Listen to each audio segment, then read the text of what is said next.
Al-Quran dan hadis hanya dokumen sejarah. Yahya Khalil Stakuf. Assalamualaikum warahmatullahi wabarakatuh. Alhamdulillahirrabbilalamin. Bersyukur kita kepada Allah dan berselawat kita kepada baginda Rasulullah dengan mengucapkan Allahumma salli ala Sayyidina Muhammad wa ala ali Sayyidina Muhammad. Assalamualaikum ya Rasulullah. History, there are conflicts and tensions.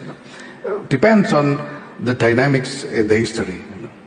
Now, but overall, then we have to acknowledge that there are problems in the relationship between Islam and Judaism, and the problems, some of the problems, lays within the teachings of the religion itself.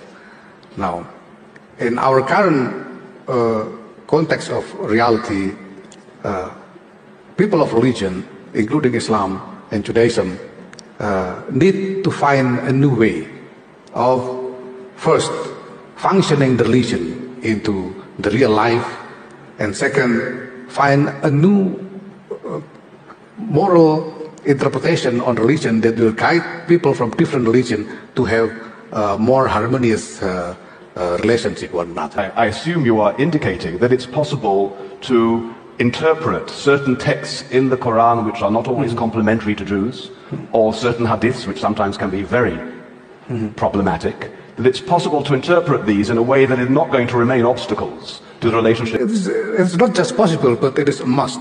See, because every verse of Quran was revealed in connection with a certain particular context of reality at the time.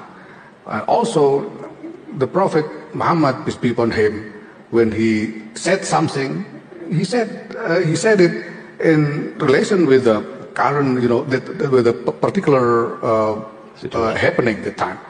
So the Quran and the Hadith are both basically a historical document that contains the guidance of morality in responding to particular situation.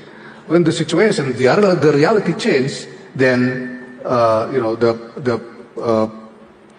manifestation of the spirit of morality should be changed also. Itulah wawancara Gus Yahya dengan David Rosen, AJC Global, berikut ini. Transkrip lengkap dialog Gus Yahya di Israel. Dengan David Rosen, AJC Global. Kehadiran pengurus besar Nahdlatul Ulama, PBNU, Gus Yahya, dalam kegiatan yang digelar American Jewish Committee, AJC, Global Forum di Yerusalem menuai polemik. Tidak sedikit yang menyayangkan, namun banyak pula yang mendukung sebab bagian dari upaya diplomasi damai untuk meredam konflik Palestina-Israel. Pada hari pertama pembukaan kegiatan, Ahad, 10 Juni 2018, waktu setempat, Forum Global Yahudi Amerika tersebut menyelenggarakan dialog dengan Gus Yahya. Forum Dialogue Yang Dimoderatori Ola Rabbi David Rosen, AJC International Director of Interreligious Affairs, ini dihadiri 2.400 orang. Berikut transkrip lengkap dialog Forum Global AJC dengan Gus Yahya, yang dimuat oleh NU Online. Transkrip ini diterjemahkan oleh Gus Zaim Khalil Mumtaz, pengurus PPYP Ansor Departemen Hubungan Luar Negeri. Sumber video dari akun YouTube AJC Global. David Rosen, Selamat datang. Anda adalah salah satu murid terbaik dari salah satu guru terbaik yang pernah ada, Presiden Abdurrahman Wahid, Gus Dur. Dan AJC sudah berhubungan dengan Gus Dur sejak 20 tahun lalu. Gus Dur juga bicara di acara seperti ini, 16 tahun lalu. Beliau juga pernah mengunjungi Israel sebanyak 3 kali. Lalu Anda sekarang mengikuti jejaknya. Bagaimana perasaan Anda? Gus Yahya, terima kasih atas kesempatan ini. Adalah sebuah keberuntungan bagi NU bahwa Gus Dur meninggal dunia dengan meninggalkan murid-murid yang kemudian tumbuh dan mengikuti jejaknya. Apa yang selama ini saya dan rekan-rekan saya lakukan hanyalah sebatas melanjutkan pekerjaan dari Gus Dur. David Rosen, tapi ini bukan sekadar ketersambungan. Kehadiran Anda di sini memiliki signifikasi tersendiri di mata dunia. Bagaimana Anda memaknai hal ini? Gus Yahya, idealisme dan visi yang dimiliki oleh Gus Dur adalah keberlangsungan umat manusia dalam jangka waktu yang sangat panjang. Dan oleh karenanya tidak bisa dicapai secara instan. Gus Dur telah menjalankan perannya dalam mewujudkan visi tersebut. Dan kini adalah giliran murid-murid beliau di generasi ini untuk melanjutkan pekerjaan tersebut. Kami merasa beruntung. Sebab berkat Gus Dur, kami telah mencapai titik tertentu di mana kami bisa melihat arah yang lebih jelas di depan kami. David Rosen, dalam pidatonya di forum AJC di Washington, Gus Dur bicara tentang hubungan yang istimewa antara Yahudi dan Islam yang telah berjalan ratusan tahun. Bagaimana Anda memandang hubungan ini? Gus Yahya, hubungan antara Islam dan Yahudi adalah hubungan yang fluktuatif. Terkadang baik, terkadang konflik. Hal ini tergantung pada dinamika sejarah yang terjadi. Tapi secara umum kita harus mengakui bahwa ada masalah dalam hubungan dua agama ini. Dan salah satu sumber masalahnya terletak pada ajaran agama itu sendiri. Dalam konteks realitas saat ini, kaum beragama baik Islam maupun Yahudi perlu menemukan cara baru untuk pertama-tama memfungsikan agama dalam kehidupan nyata. Dan kedua menemukan interpretasi moral baru yang mampu menciptakan hubungan yang harmonis dengan agama-agama lain. David Rosen, jadi, Anda mengatakan bahwa melakukan interpretasi ulang terhadap teks Al-Quran dan hadits sebagai upaya untuk menghilangkan penghalang bagi terciptanya hubungan baik antara Islam dan Yahudi adalah sesuatu yang mungkin dilakukan? Gus Yahya, bukan hanya mungkin, tapi ini sesuatu yang harus dilakukan.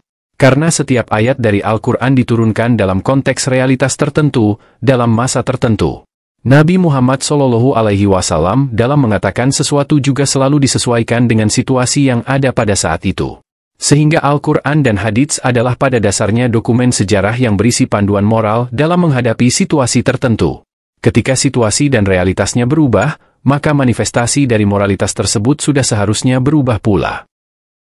David Rosen, lalu, Anda dan Gus Dur selalu menekankan pentingnya memerangi ekstremisme dan mempromosikan pendekatan yang lebih humanis. Apakah menurut Anda Indonesia memiliki sesuatu yang bisa diberikan pada dunia dalam kaitannya dengan hal ini? Gus Yahya, ini bukan tentang menawarkan sesuatu dari Indonesia. Karena Indonesia sendiri bukannya sudah terbebas dari masalah. Kami memiliki masalah kami sendiri. Kami memang memiliki semacam kearifan lokal yang membantu masyarakat untuk hidup secara harmonis dalam lingkungan yang heterogen.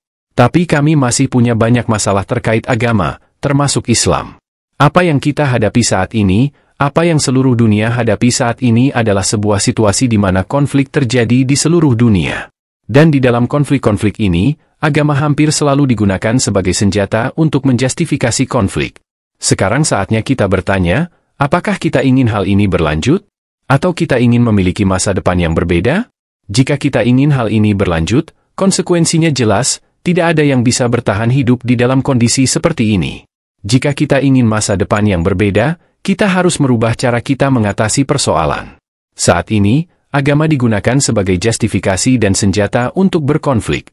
Kita, kaum beragama, mesti bertanya pada diri kita sendiri, apakah ini benar-benar fungsi yang sebenarnya dari agama? Atau apakah ada cara lain yang memungkinkan agama berfungsi sebagai sumber inspirasi untuk menemukan solusi dari semua konflik ini? Dalam pandangan saya, juga pandangan NU, dunia perlu berubah. Semua pihak perlu berubah.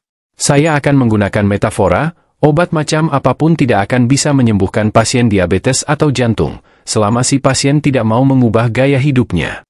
Salah satu ayat dalam Al-Quran juga menyebutkan, Innallaha la yughayyiru ma biqaumin hatta yughayyiru ma bi anfusihim.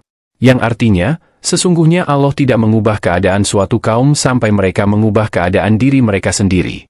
Selama ini kita selalu terlibat dalam konflik untuk memperebutkan barang, sumber daya, kekuasaan, apapun itu, dengan tujuan untuk mengalahkan pihak lain.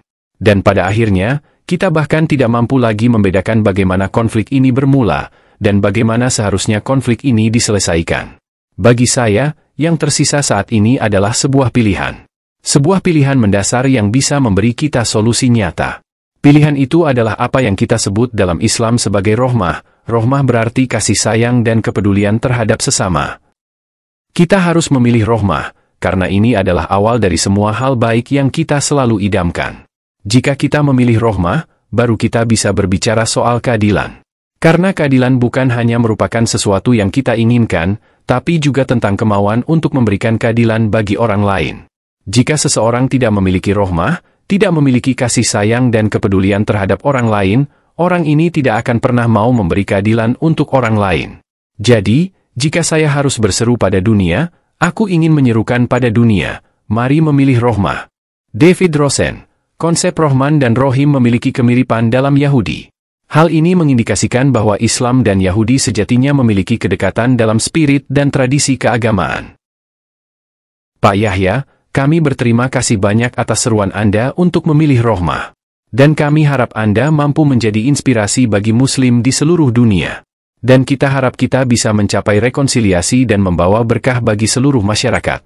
Dan AJC akan selalu berusaha menjalani peran untuk memfasilitasi rekonsiliasi dan perdamaian sejati.